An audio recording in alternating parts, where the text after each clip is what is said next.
Oh, hello. Oh, hello. How's everybody doing today? This is Jon Does. This is Jon Does episode 149. That's crazy.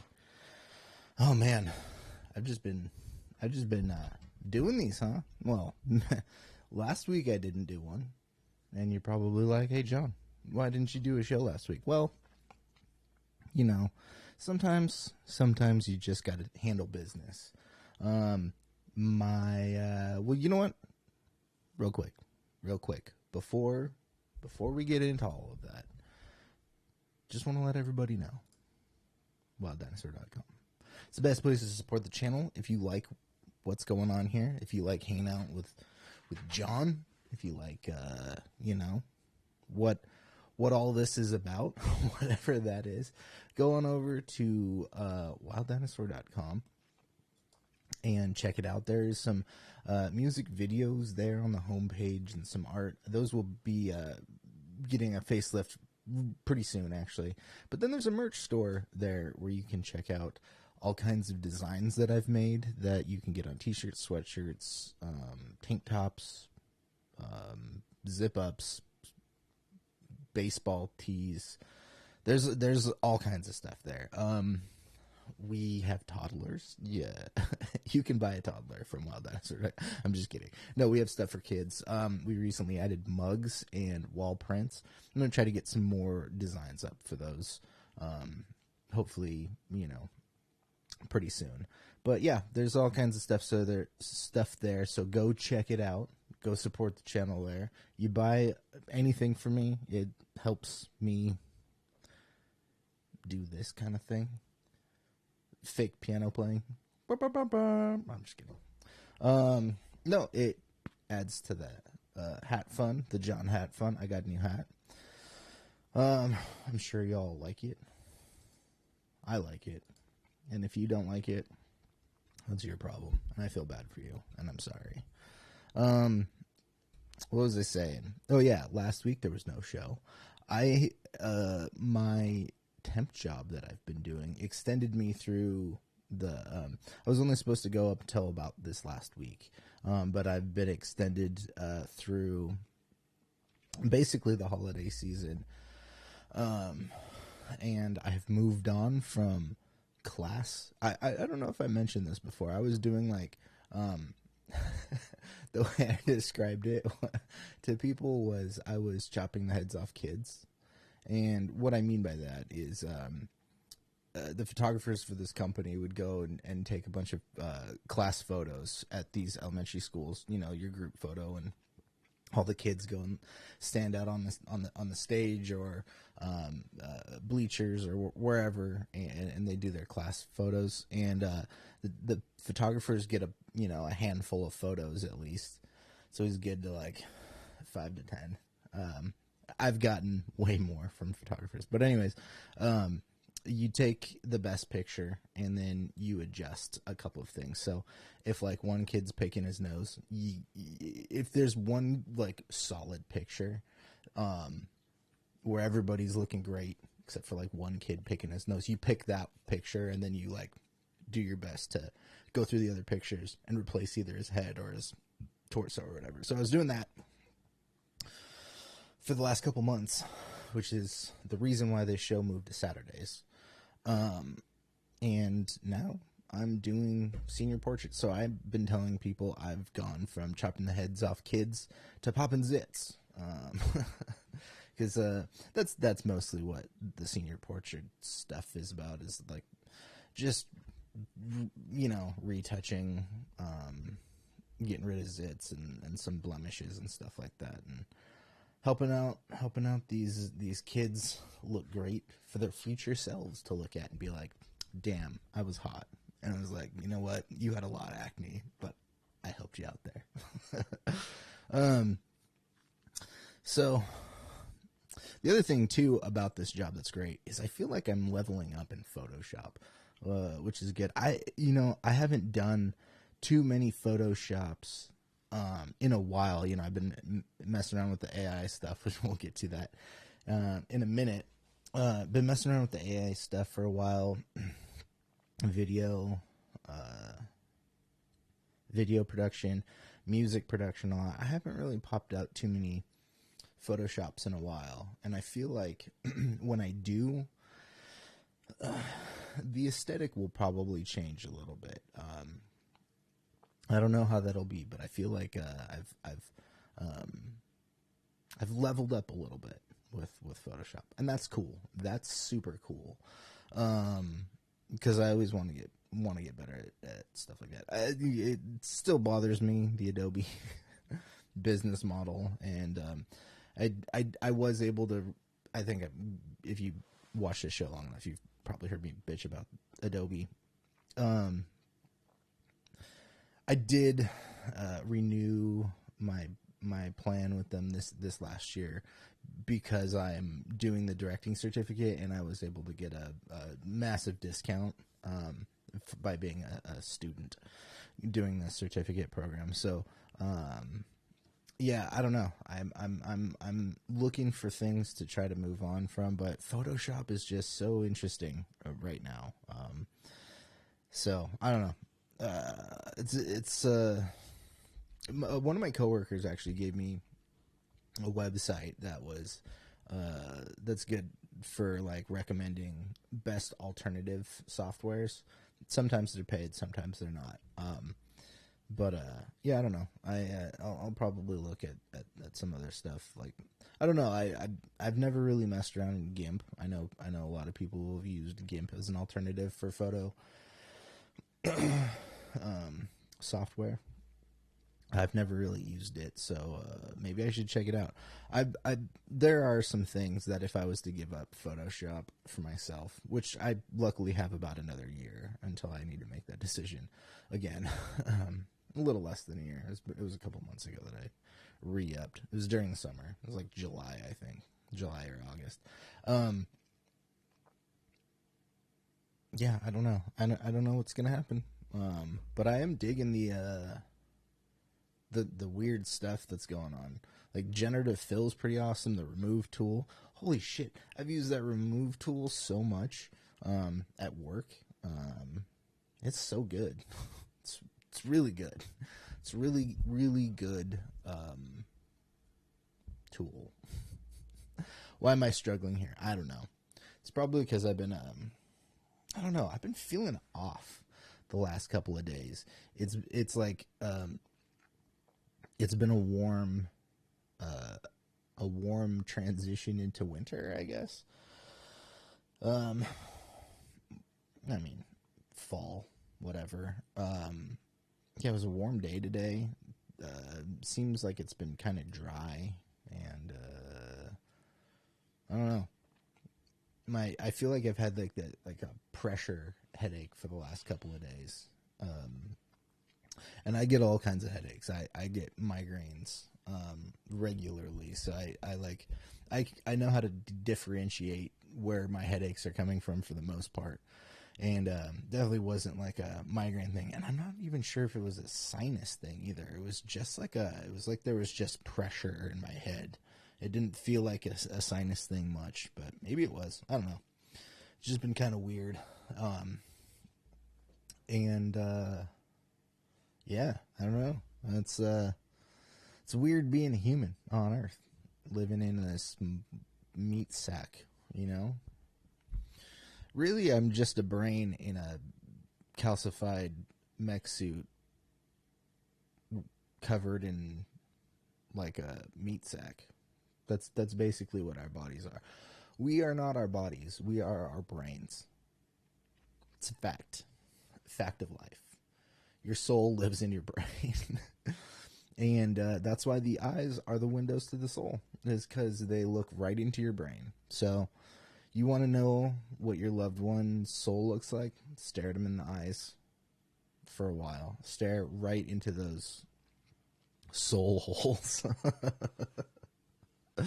Right down those peepers. You know what I mean? You know what I mean? Just keep an eye open.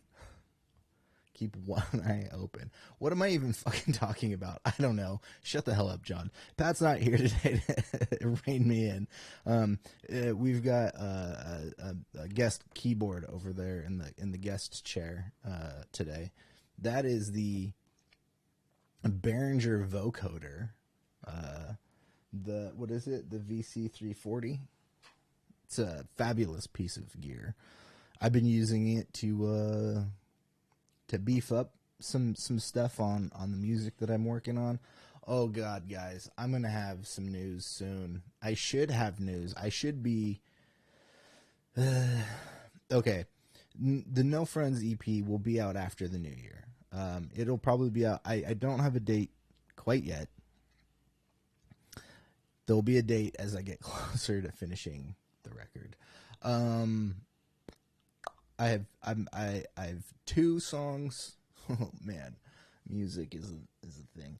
I have 2 songs to finish recording and mixing the vocals on, and then I need to do a full EP like mix down, make sure everything's like kind of cohesive, and the record should be done around there. There's always little things that I'm like, I should fiddle with this for a little bit, but I need to give myself the end date here to get this thing out, because it's not just because I want to get it out for you. I need to move on. The No Friends thing, I love all of the tracks on there. It is probably my most poppy sounding. That's even it's gonna be the best mixed record I've put out by myself as Wild Dinosaur. So far, I've learned some new tips and tricks with my mixing, and I've gotten a new couple of pieces of things that'll really help out. Tie the room together, if you will. You know, these plugins and some of the other things that I have, they're gonna be the rug that ties the room together, if that makes sense. For any of you Big Lebowski fans out there, don't piss on my rug, because this metaphor doesn't work for that, because if you piss on that rug, it's basically gonna short my computer, so not appreciated. Anyways, all right, what are we at? What are we doing? What's going on here? I was talking about work, and oh yeah, be prepared. I might have to cancel some other shows over the course of this holiday season.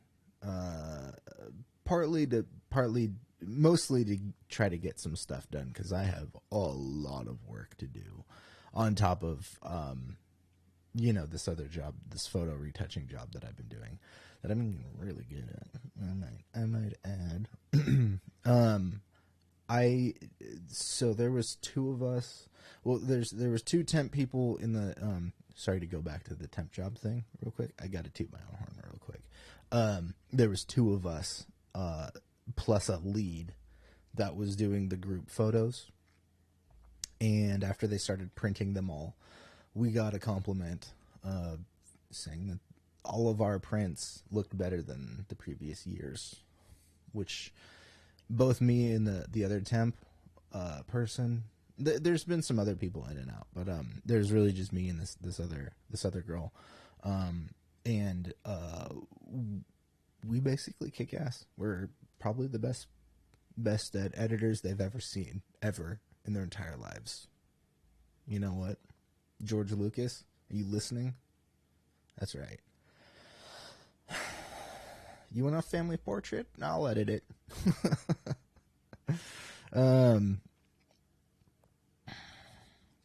Yeah, projects galore. Sorry, I was just looking at my notes, because I have notes for the first time in like 10, 15 episodes. I think I looked, and the last episode that was listed in my notes was like literally the 139th episode, which was 10 episodes ago.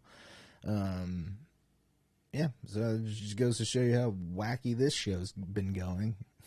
No notes. I also don't really do notes much anymore, that I don't do like review stuff, like movies and stuff. I'll still talk about, well, we're still going to talk about media, narrative and otherwise on this channel. And we're going to talk about some of it tonight, but it's less of a reviewing specific movies and more just talking about the stuff that we're inspired by, or I don't know.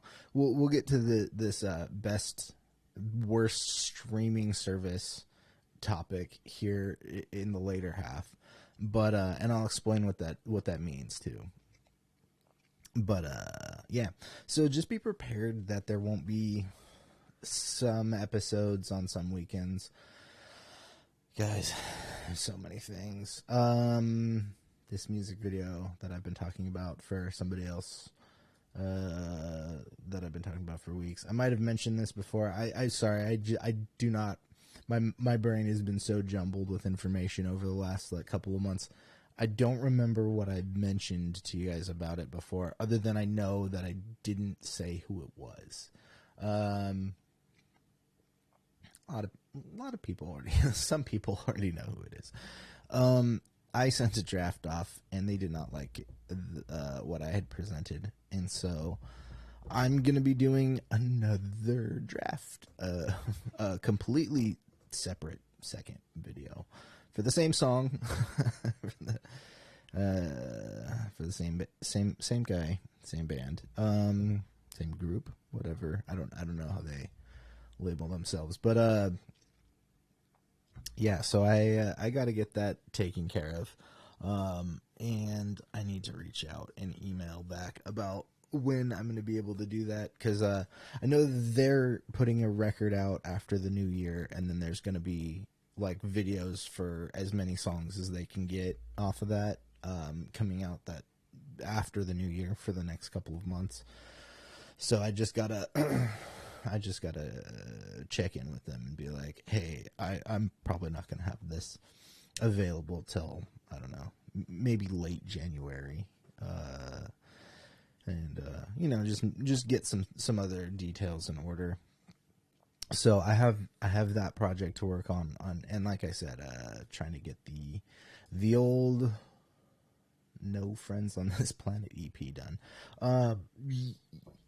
I had it noted down somewhere. I don't know if it'll be next week or the following week, but in preparation for the No Friends on This Planet release, I'm gonna do re-releases on the two singles that are already out that are on the EP.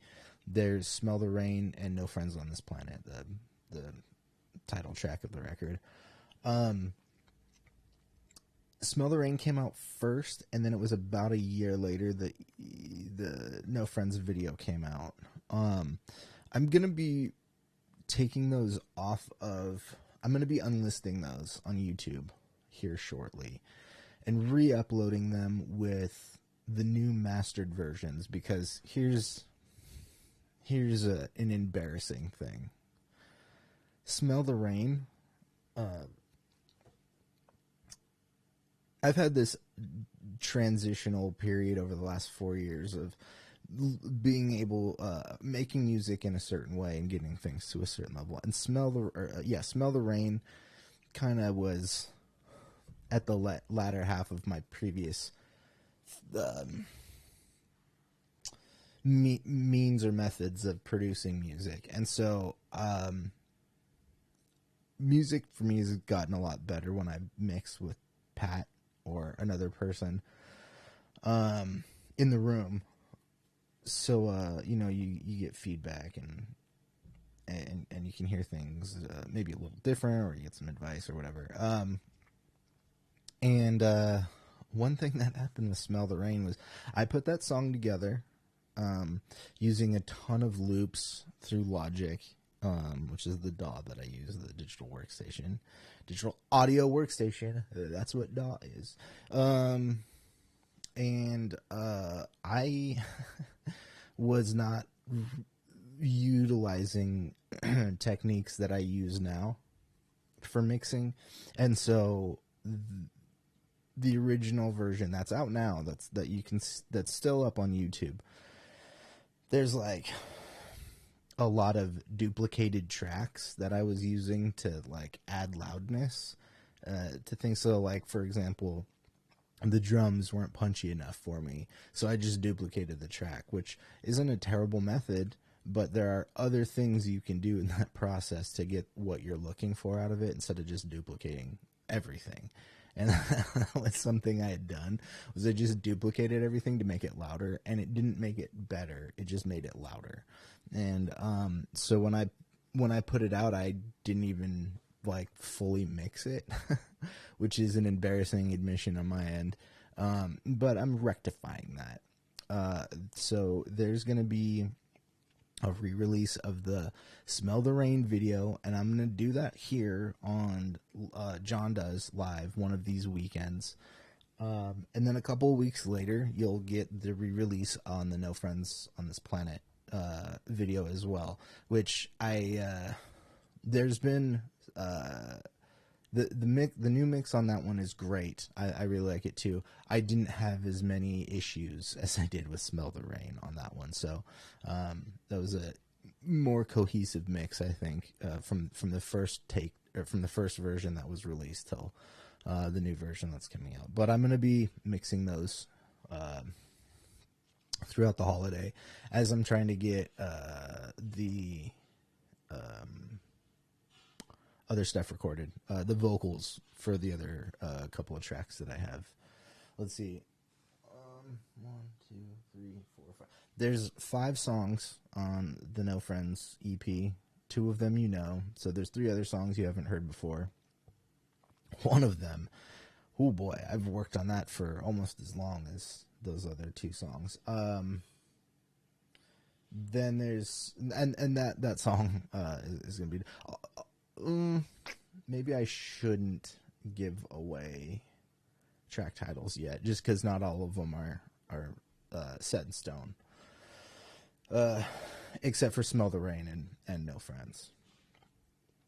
Well, there is one other one. It's the first track. I'll give you this. The first track on the No Friends EP is kind of a funky song that's titled Crushed Velvet Helmet. And that's essentially done. That one, Smell the Rain, No Friends. Then there's the other 2 tracks that need work. And again, once those are done, it's still going to take at least another month to get those out, because I use DistroKid to distribute my music, and it goes up on Spotify, Apple, Amazon. It goes up all the stores, all of them, Napster, and it also allows it to go on like TikTok and Instagram and stuff like that too. So yeah, if you did not know that, and you use I use Instagram stories a lot, and you can add music to things. So there's a new feature, Notes. But also if you post something, when you add like a sticker or text or anything, you can add music, and you can find Wild Dinosaur music. You can add that to your stories if you want.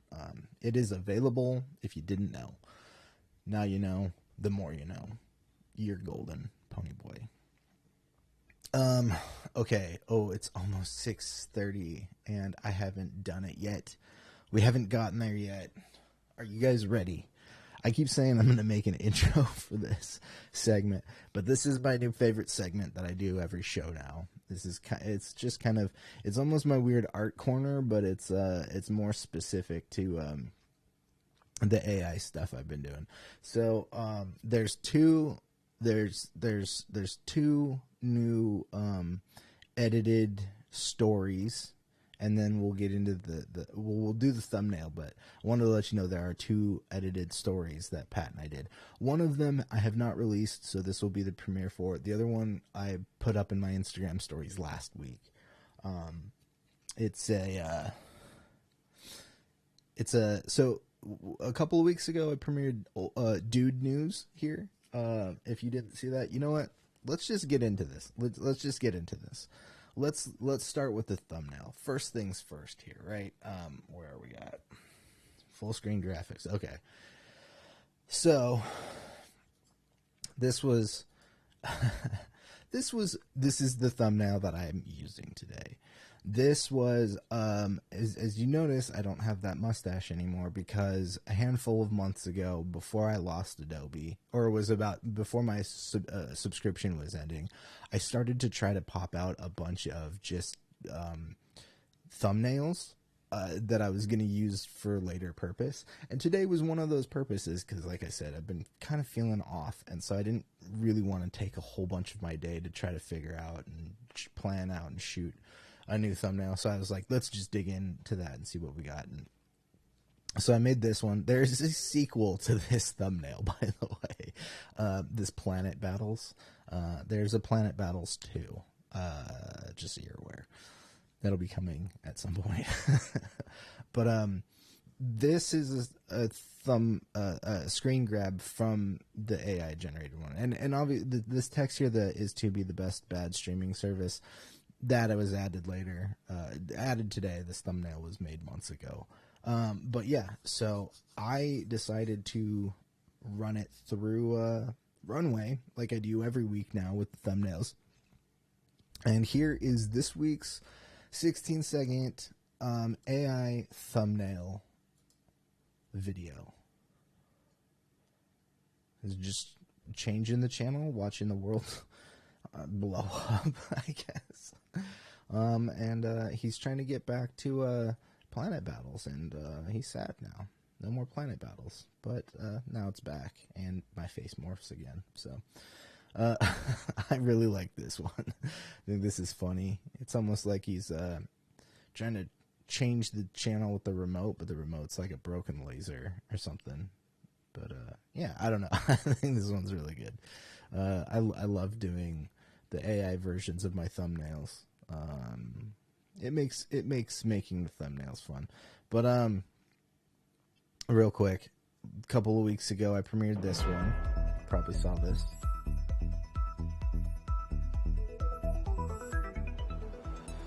Mic check, motherfuckers! Todd, you're such a dick. I've had it with this place. Breaking news! I quit, motherfuckers. I bet people at home are like, does that guy have pants on? Ha! Joke's on them. I don't have legs. So, there is a follow-up to this that I think might be a recurring segment. And I present to you ODN, Old Dude News. The other day, the doctor told me I had perfect blood pressure. If perfect blood pressure is 50 psi... More like 420, am I right? Oh, my wife left me. What's a 420? I heard my grandson say it. Must be a sex thing. Old Dude News is one of my new favorites. It's fantastic. There's gonna be more of those. If you guys want to know my process to that, I have no problems giving it away because it's AI art, and I think AI art should be free anyways. Because it's I'm not trying to sell it. I just make funny stuff and show you guys because it's weird and hilarious to me. But what was I saying? Oh yeah, the process that I have been doing, the Old Dude News specifically, and some of these other ones, not all of them started this way, but the process that I'm using now is I'm using Adobe Firefly, which is free as far as I'm aware of. I have an Adobe account, so I don't know if it's logging me in and it's just saying it's free. I think it's free for everybody. It's not an app. It's web-based. So if you just Google search Adobe Firefly, the website's right there. You can start generating stuff right away. So I'll generate like an idea, pick the aspect ratio I'm looking for, vertical or horizontal, whatever. And then, then I'll generate a still image and then throw that into Runway AI and make 16-second clips I've now started to try to do like multiple renders. So it's like I'll put in a prompt in Runway and generate 16 seconds. And then because it only allows you to regenerate up to 4 times. So each time it's 4 seconds. So up to 16 seconds. And then you can just regenerate like a new clip. It's not going to generate from the same clip. It's going to just take that clip and just make a new one. So I've been doing that and using, 32 seconds to like edit these things together to give myself a little bit more wiggle room with the edits. And then Pat and I sit there and come up with the dialogue after the the AI does the face motions and stuff. We actually just come up with the dialogue to fit that as best we can. Sometimes it's not great, and I think that's kind of some of the funnier parts to me about that. But excuse me, I gotta take a sip here.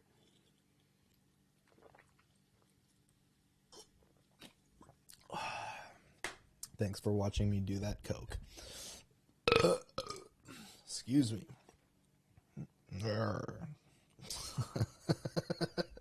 Scary, John. God damn.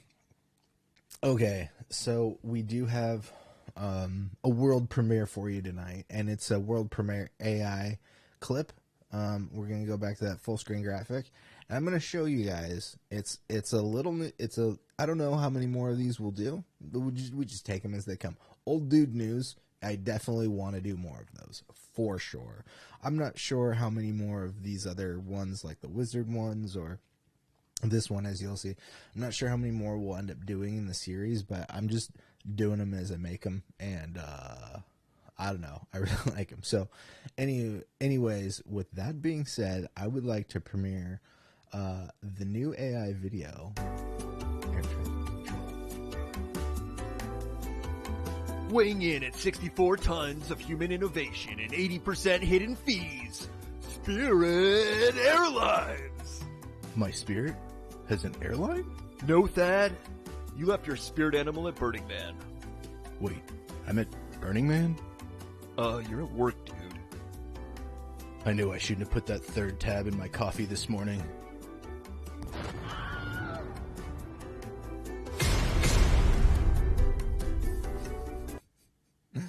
All right, well, that's air traffic control. Acid kills. It can, for sure. Not always, but if you're, an air traffic control person and you like dose yourself before you go to work, it might cause some accidents, and that's not good. So don't take acid at work, guys. Don't take acid at work. All right. It's about 6:34.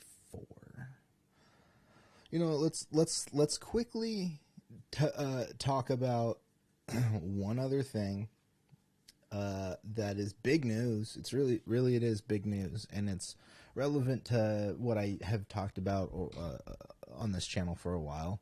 I think it's still relevant, even though I'm not doing like movie reviews and things like that. But I think it's important to talk about how the SAG strike is over, and congratulations to all the SAG members who got a deal and they can all start going back to work. I have a couple of SAG friends myself. Pardon me. Yeah, I know people are excited to start getting back into working and getting things rolling. It is an unfortunate time, though, because not all productions are going to be starting right back up because it's the holiday season, and the holiday seasons get shut down. I mean, not always. Every project's different. But for the most part, there's less and less things going on for the holidays. Nobody wants to work through the holidays. So things will really be picking up after the new year. But there's going to be some things headed back. I don't know what's going back into production soonish. I know Deadpool 3 didn't have much to shoot, I think. So I think they said they were more than 50% done with that, I think.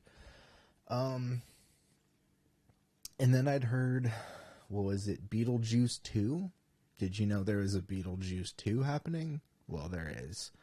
And I'd heard that they only had like 2 days left to shoot. So they might try to wrap that up here in the next couple of weeks. Maybe. I don't know. We'll see. But just really happy about that. Really happy to be, I wasn't really not talking about things because of the strike. I was really not talking about things because I don't really do that much anymore on this channel. But I think it's nice to feel like I don't even have to think about that. About like showing solidarity.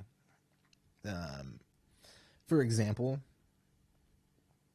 I watched Loki. I thought Loki was fantastic and probably the best thing that Marvel's done post Endgame. I mean, sure, aside from maybe like Spider-Man. But Loki was really great. Curious to see what's going to happen with all of that. If you haven't watched Loki, I say it's great, and I do think it is well written, well executed, well acted, well edited. There's so many things that are really good about the show. However, if you were not like a time travel-y Doctor Who type person, it might not be for you in general. And I kind of don't even like the Doctor Who comparison that much because I'm not really a Doctor Who person. I've tried. I've watched a couple of eras of Doctor Who things, and I just don't get attached to it. It's fine. I've watched a lot of like various science fiction franchises throughout the years that are fine. But you know, not all of them stick. And for me, Doctor Who hasn't really stuck. It might be dependent on who the Doctor is. Let's see. I've watched some old Tom Baker stuff. When I worked at Half Price Books, I was able to take some movies home, and I took a couple of Doctor Who like special BBC specials home. Watched some of those. Wasn't really into them. I thought I would be because of like the practical effects and in the era that they were put out. What was that? Was it the 70s? It must have been the 70s, right? And then I have watched some of the newer stuff. I did watch the first season with Christopher Eccleston, and then oh shoot, was it Matt Smith next, or was it David Tennant? I watched a little bit of whoever was next. Forgive me, I don't remember the order. But I don't know. Not that it's like not my thing. There was something about how it all, I don't know. It just didn't gel for me. Maybe I could give it a shot again. Maybe I should. I don't know. If you guys got any suggestions of where I should start with Doctor Who that aren't Christopher Eccleston. Maybe a little later on in the series, because there's been a handful of Doctors since, and I know there's going to be a new one too soon. But yeah, if you're not into that kind of thing, you might not like Loki. But in regards to quality, because there's been a conversation around Marvel for a while about their quality, their drop in quality. I think Loki is a TV budget. I mean, it probably has a big budget, but it's a TV show, and so I do give it some leeway when it comes to like the presentation, because it's not a movie, right? You're not going and seeing this big cinematic experience for 2 hours in a theater. You're at home watching a 6 hour show, and so there's a bit of a different presentation that you get. And I think even though it sits within that streaming TV realm, it still is one of the best quality things Marvel has currently, in my opinion.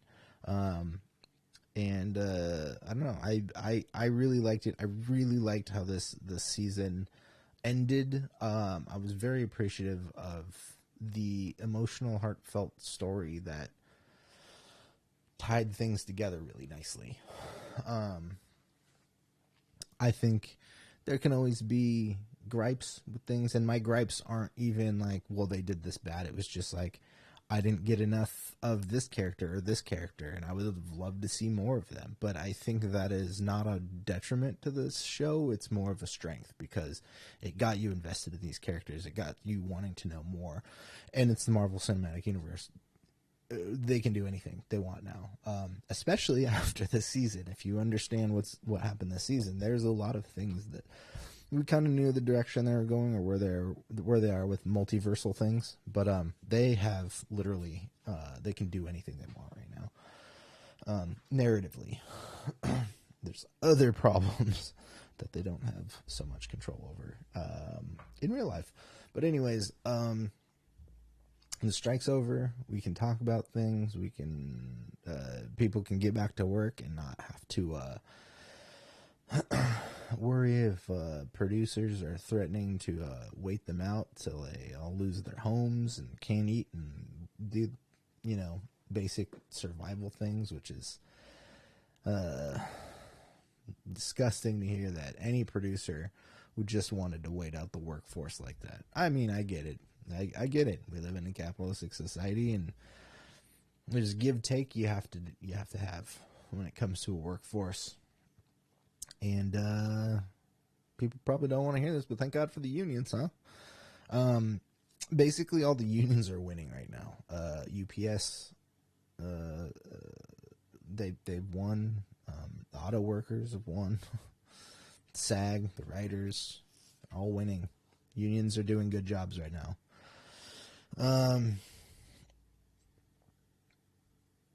So anyways, yeah, strikes are over. Let's get Dune 2 in theaters soon. That's not happening. They've moved a ton of stuff. Oh crap, hold on. Shoot. So, look, I'm gonna segue. Away from the strikes. Congratulations to the unions for making these historic negotiations. And even though I was talking about AI in a positive form, being able to protect themselves against AI in the workforce is great, because that's my two mindsets. Is AI for art can be a fun tool. AI under capitalism can be disastrous. Two different things happening. Two different things. Anyways, I have been using the last week or so to catch up on, Pat and I have been watching some movies. I've been catching up on a lot of stuff. I've been feeling watching a lot of movies lately. So I have been, but one of the things that I'm catching up with currently, I was watching it before the show, probably going to finish it tonight, catching up on Wheel of Time, Season 2. Didn't watch that. I didn't have my Amazon account for the last couple months. So I'm going to be catching up on stuff there. Invincible and probably Gen V. I haven't watched any of those yet. I watched the first season of Invincible. I have not seen the Adam Eve special, and I haven't started Season 2 yet. Dang, why am I so gassy right now? Excuse me. I mean, I guess it's that Coke, but all I had was now and later's for lunch. That's not true. I ate more than that. Let's see. Oh, what's going on over here? I always forget about this thing. Yeah. What? Hold on. I got some sound bites looking at me. Oh, these are drums. Never mind. Okay, I remembered what those were. I'm gonna put some dirt in your eye. Oh, really? All right. Oh, dang. It's 6:46 already. Okay, so been watching movies. The watched the new Planet of the Apes trilogy recently. I didn't watch the first one, just the last two, the Matt Reeves ones. Those are great movies. I didn't get on those before, but I've been doing this rewatch, not even a rewatch. Pat and I have been doing this dive. We've been doing a dive into really shitty movies. We've watched a ton of them. I've mentioned them here before. We've watched a bunch of Steven Seagal, or not Steven Seagal. Forgive me. Would never do that. That's just, if you watch Steven Seagal movies, you're a traitor. I'm kidding. No, we'd watched some Van Damme movies, and we watched some Jackie Chan movies, and just a bunch of other like random stuff.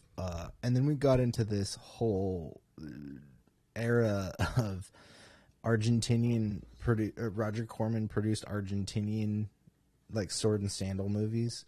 David Carradine's in a couple of them. They're all pretty bad. There was one that we really liked, The Sword and the Sorceress. That one was really good.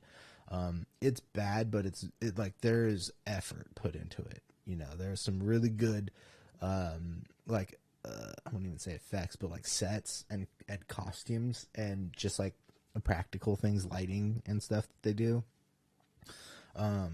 It's kind of gross in the beginning, honestly. There's like a monster being like born. It's almost like that scene from Lord of the Rings where you see the Uruk-hai being born for the first time. And they're like, you know, breaking out of their thing, but it's this like one monster guy coming out of this like slime pit. It looked pretty cool. But yeah, we've been watching a bunch of great stuff, and it's not like you know, the age we live in of how we all binge stuff. Everybody's watching stuff from different places. You know, it used to be just like, okay, turn on the TV and you just pick a channel. Now it's like, what apps are you using? A lot of people use Disney, HBO, Netflix, Amazon. You know, those are kind of some of the big standard ones right now. But I wanted to give a little spotlight here to one of my current favorites. And I know there's other ones out there. I've been told about, I can't even remember the name of it. My buddy was telling me about a streaming service that's like mostly music documentaries and like weird underground movies, and that's I don't know if that's a paid service or if it's free or not. I think it might be free to an extent or something. And there's so many good services out there with really weird underground low budget movies out there. Old movies, stuff like that, and you've heard me mention this many times, but the spotlight I'm doing this week is Tubi. I'm really enjoying the stuff that I'm finding on Tubi. That's where we've watched most of these Roger Corman sword and sandal movies, which also there's two other movies that kind of fit into that. They're both Roger Corman produced as well. They're not sword and sandal movies, but you got Death Race. Death Race 2000 or I think it's 3000. Death Race 3000. Which, oh man, that movie's great. Talk about not expecting a Sylvester Stallone role. You know, I had honestly not watched. I'd heard about Death Race 3000 a long time ago, and just never got around to watching it for whatever reason. But it's actually kind of fun. It's one of the better David Carradine ones, I think. And by better, I don't mean good. I mean just like better. He's a really weird, like one-dimensional character in most of these. There was one I can't even remember the name. This one was a sword and sandal one. What was the name of it though? Hold on, I'm gonna pull up David Carradine's IMDb because I can't remember all of the films that we watched with him in it. There was a lot.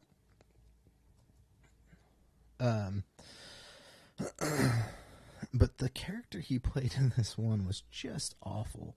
He was supposed to be a good, you know, a good leading hero, and it was just terrible. Sorry, I got to scroll down all the way to the like 80s. He did a lot of stuff.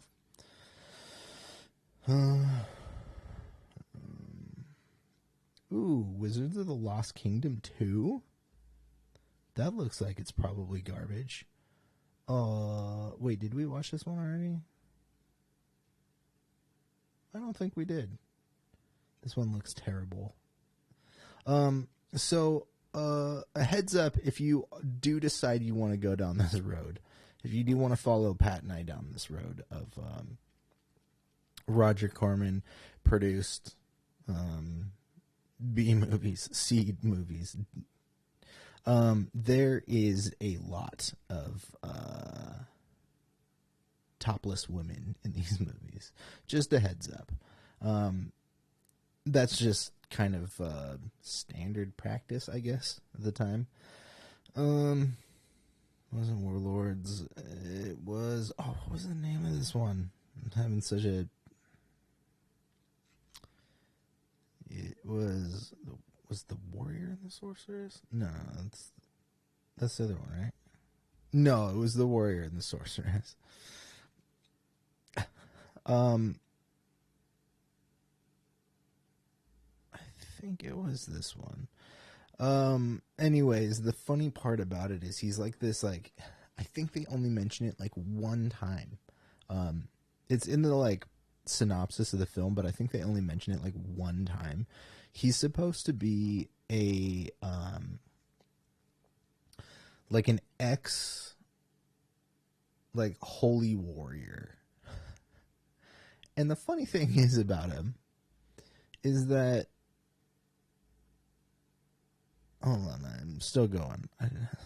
He did so many movies. Okay, yeah, we've gone too far. I think it was The Warrior and the Sorceress. He basically is just like a swindler the whole time. He's just an asshole. Yeah, he's not a very good leading character. Anyways, but there have been some other great things on Tubi. I have a whole list of movies that we still are getting through. There's, oh man, should I just pull it up? I'm gonna pull it up real quick. I'm gonna pull up my TV over here, and let's go through. We got some time here. Let's go through my Tubi watch list that I've been putting together for stuff for Pat and I to watch. These are so good. These are so good. I love these movies so much. They're so bad and they're so good, and you can learn a lot from them as a filmmaker. Partly because you learn like what not to do, but also you get to see how you can do things cheap. There's a lot of information when you watch old movies like this. If you're a young filmmaker, you should go watch a bunch of shitty movies. You should watch a lot of movies, but shitty ones particularly, because you can see how people do things on a budget. Peter Jackson's a really good example of that. All right, Tubi. Use it here on my Roku TV. Tubi. Tubi, you should sponsor me. All right. So, they have some newer stuff on here. There have been some newer things popping up. Mad Max Fury Road's on here, and that's a badass movie. And the Spartacus series, I never watched it. I kind of think about doing that sometimes. Come on. Oh. My stuff. Okay, so here's my list. We have... I need to pull some of these off of my continue watching. I watched The Battle Beyond the Stars. That movie's pretty shitty. Okay, this is something to watch. These are things that Pat and I have not finished or started yet. Some of them I have not pulled off. We did watch some of these. Robot Holocaust. That is one of the next in line. Fire and Ice is this animated one. I don't know if we'll get to that soon. We watched Cutthroat Island recently. Gina Davis, Matthew Modine. Classic movie.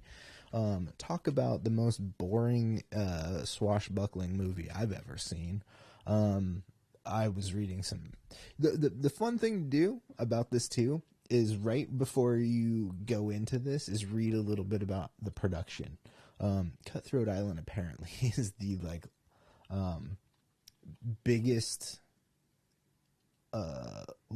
financial loss in movie history. One of them, I think, if I remember correctly, it was adjusted for today's inflation. It lost about $150 million off its production.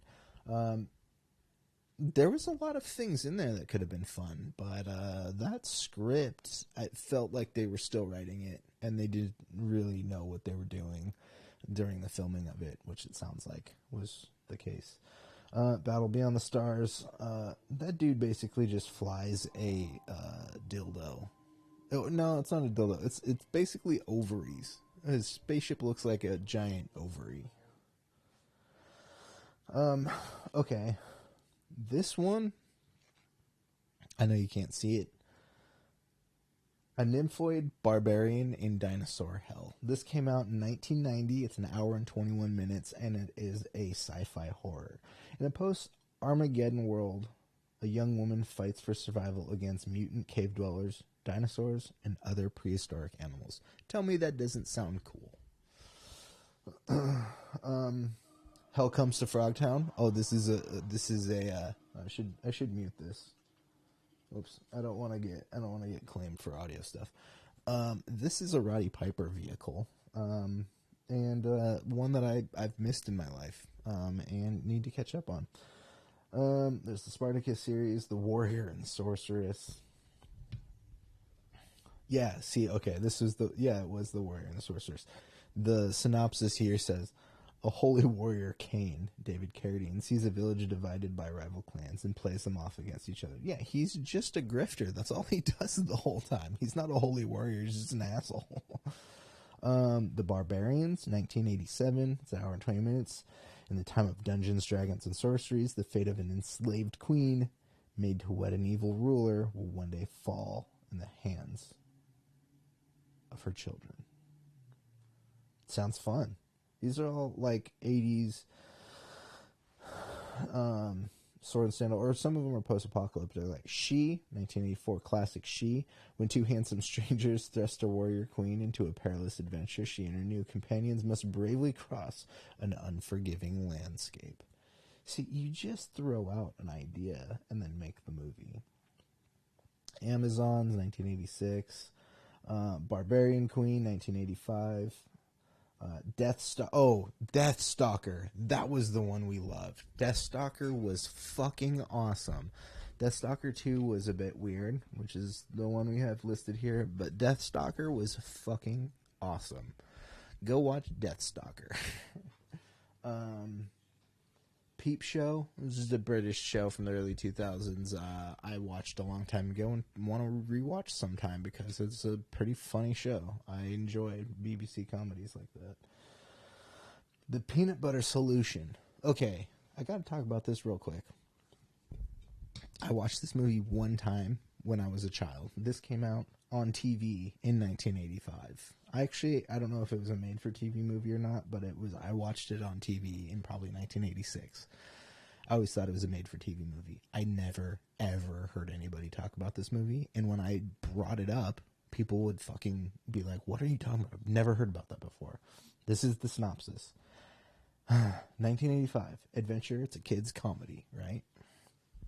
Hair-raising adventure about a boy who goes suddenly bald, and the ghost who gives him peanut butter recipe that grows his hair to freakish lengths. Okay, so this scared the shit out of me because I saw this kid lose his hair, and then he spread peanut butter across his bald head, and that stuck with me my whole life. Just seeing that, spreading peanut butter across his head. And then, yeah, it turns into like Cousin It or whatever, because it's a magical, magical peanut butter. Anyways, we don't have to go through too many of these. Some old stuff, some other shitty stuff. The Sword and the Sorcerer. This was the one that I enjoyed one of the Roger Corman produced ones, The Sword and the Sorcerer. There's a bunch of them. There was The Warrior and the Sorceress, The Sword and the Sorcerer. Go watch this one. It's 1982. It's an hour and 40 minutes. Here's the synopsis. A mercenary with with a three-bladed sword rediscovers the dangerous future of his royal heritage when he is recruited to help a princess save her land. This one was awesome. Said some... The villain, well, there's like two villains in it, but the human villain is over the top. He was like, it was like watching a Shakespearean stage actor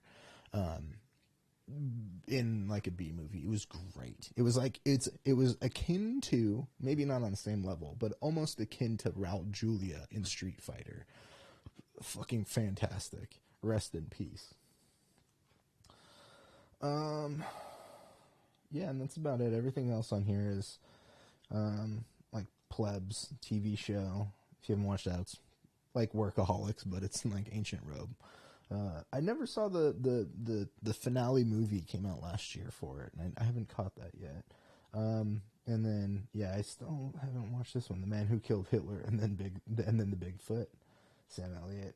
Yeah, and a bunch of Jackie Chan movies that we already watched and didn't check off. Yeah, so anyways, that's my Tubi list. And I would just want you to know it's fantastic. You should get into some more Tubi stuff. Going back to having an Amazon subscriptions, not terrible either. It's a separate conversation about the companies that run these and the libraries of content that they have. When it comes to the libraries of content they have, Amazon's actually really fun, partly because, from my understanding, it's easier to get something put on Amazon than other places. Partly because I think the requirements for it being released on Amazon is it just has to go through a film festival. I think that it was like a year and a half or 2 years ago when I was informed about this, and that's why there's a lot of low budget stuff on Amazon, is because it's super easy for them to just like, okay, cool, you made this like complete movie, may not be the greatest movie of all time, might not even be a good movie, but it's something that we can throw on Amazon, and here's, I don't know, $500,000 for it or something like that. I don't know what they pay to license those or anything like that, if they do. But I as far as I understand, the only requirement is that it has to have gone through some film festival.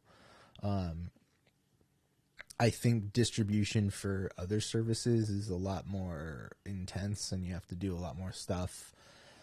But apparently Amazon is a little easier, and that's one of the reasons why you have like some weird stuff on there. You could deep dive Amazon Prime to see all of the like super low budget stuff that they've got on there. And I haven't really done much of that myself. I just wanted to highlight Tubi because all of the really bad stuff that I've been watching there.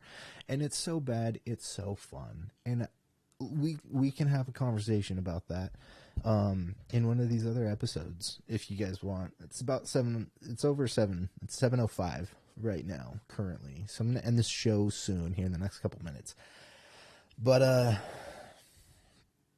bad movies can be really good. You know, especially bad movies from a specific time. There's movies that are meant to be fun. I think there's a lot of types of movies, but especially when we talk about like B low budget movies, I think they get just grouped in typically for a lot of people, especially now with the quality that I think consumers are demanding from studios. I do not think that Marvel or Star Wars or big companies, like if Barbie had turned out subpar, you know, like I do not think that studios should be taking the lessons of like, we should make movies like the 80s movies again. I think it depends on what you're talking about there. Like, sure, practical effects maybe in lieu of certain digital effects, but I'm not saying this is a whole conversation that we could talk about forever. I don't think practical on its own is the right call. I do think blending things better. This is one of the things I think worked well with the Star Wars sequel trilogy, is the meshing of practical and CG compared to the prequels, which was a lot of just CG. But I'm not saying we need to go back to the 80s, 70s or 80s and take the quality of script.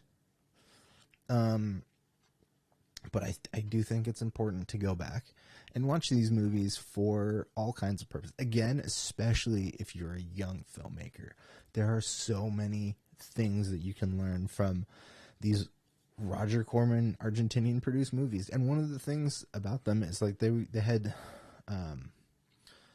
there was money being thrown around, but they just had to get shots. They just had to do things, and like they made compromises, and they got creative. You see this in horror too, because horror movies tend to be lower budget, and they do a lot of creative work to make things look cool, be it camera angles or how you use your lighting and practical effects or whatever, things like that. But I would not, if you were like a budding actor, for example. You know what? I'm about to say something that I kind of already disagree with. But if you're like a budding actor, maybe don't watch these movies for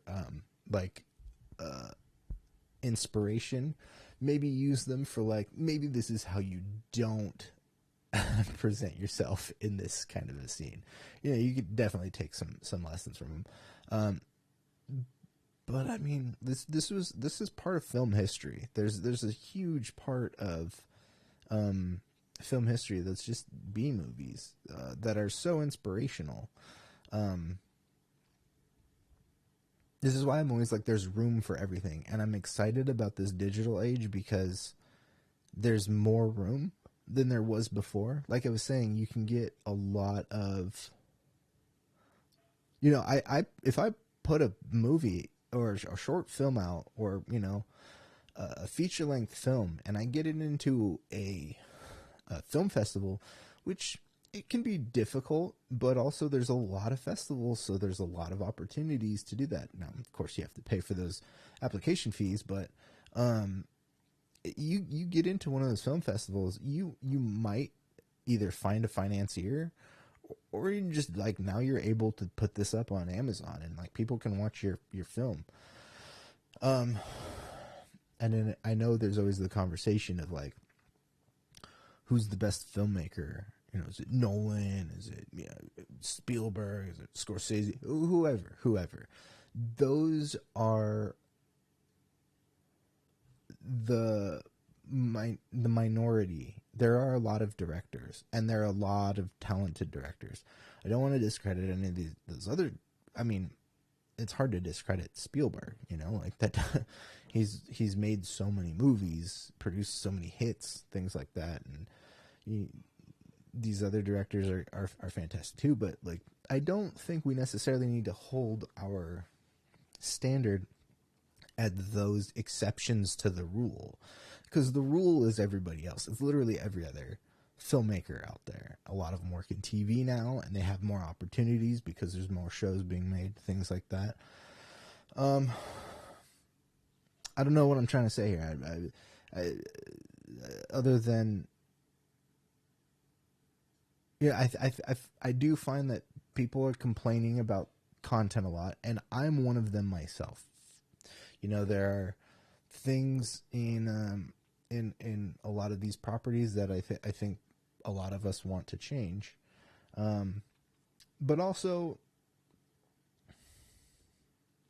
there is room for more than just Nolan. You know what I mean? And I know a lot of you guys know this. I just, I don't know. I've spent a lot of time listening to people's conversations about movies these days online and between friends and stuff like that. And, there's always which Nolan movie's the best or whatever. And it's there are a lot of filmmakers out there that are making weird stuff, and I'd love to see more of that. Honestly, again, I'm not trying to like. This isn't like a hot take either. Like I'm not. I don't get super excited whenever I hear there's a new Nolan movie. I've liked a couple of Nolan movies. I've really liked a couple of Nolan movies. Oppenheimer was fantastic, and I do really like the first two Batman movies. Dark Knight Rises, maybe not so much. The first two were great. Dark Knight, for sure, is one of the best of all time, like comic book movies. But I just I don't always get excited about his stuff, and that's why I like deep diving onto Tubi, because you can find these like. What was the one I was reading? It was the Sword and the Sorcerer. Dude's got a 3-bladed sword, and it looks fucking ridiculous on camera. And that's, like, that's not anything Nolan would do, but that's fine. He doesn't need to do that. I'll go watch a Nolan movie, but I'll also go watch The Sword and the Sorcerer. I don't know. I just think there's a lot of room for varying quality films, because entertainment doesn't have to always be thought-provoking. It just has to have a good story and good characters, to me. What was it? I don't mean to throw Pat under the bus here, but we were talking about something. What was it? Oh, yeah. He was like, oh, yeah, you know what movie I watched the other day, but the CG doesn't hold up. I was like, what? He was like, Dread. The Carl Urban one, and I was like, what are you talking about? Like, those graphics aren't bad. Like, sure, the movie was made almost 10 years ago now. I don't remember what year it came out, but like, I don't think, and it's been I don't know, maybe it's been a couple months since I've watched the movie, and I'm not remembering everything, but like, to me, that movie isn't about the graphics so much. Like, and most of the graphics are just like gunshots and some explosions and like the cityscape itself, right? If I'm remembering correctly, there's not a ton of other graphics other than what it looks like, because there's that drug slow-mo that's a big part of the plot, and they show people's perspective on it. I actually still think that looks cool. It reminds me of some trippy music videos. It actually kind of reminds me of this MGMT music video. A bit, but yeah, I don't know. Even bad graphics don't pull me out. And actually, speaking of bad graphics, this is going to be the last thing. I'm going to wrap it up here. I actually, right before this episode, before I started streaming tonight, I saw this trailer, and I texted it to Pat. And the name of the movie it's another low budget movie. I don't know where it's going to be streaming, or I'm not sure where you're going to be able to find it when it comes out. But look this up. The name of the movie is called Bad CGI Gator. And it's basically a horror movie where, these kids or this group of teens or young adults are being terrorized by a gator, but the gator is awful. It's like early 2000s graphics. It's almost on par with like Scorpion King graphics. Like that is something that's like egregious to me. Like, Scorpion King, even at the time, they didn't finish rendering the CGI, and it looked bad at the time.